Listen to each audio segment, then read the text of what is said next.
বন্ধুরা, আজকে আমি তোমাদের দীঘা দেখাবো। খুব পরিচিত আমাদের একটা শহর। কি সুন্দর দেখো, আমরা যে হোটেলটায় ছিলাম সেখান থেকে আমরা সমুদ্র দেখতে পাচ্ছিলাম। এই দেখো, এখানে আমাদের জলখাবার দিয়েছে, কমপ্লিমেন্টারি ছিল, সব রকম তাতে থাকে।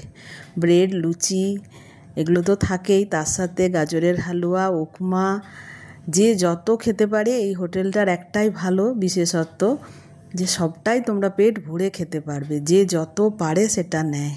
ডিম সেদ্ধ থাকে, লুচি থাকে, ব্রেড থাকে, স্যালাড থাকে, দেখো এই দেখো চিড়ের পোলাও থাকে। যে যতটা পারে সে ততটা খেতে পারে। এই দেখো, ডাইনিং হল থেকে সমুদ্র দেখা যাচ্ছে, দেখো কি সুন্দর, দেখো সমুদ্রটা লাগে। তারপর দেখো রাতের সমুদ্র চলে এসেছি আমরা। কি বড় বড় ঢেউ, সামনে বৃষ্টি পড়েছে ওই জন্য বিশাল বিশাল ঢেউ।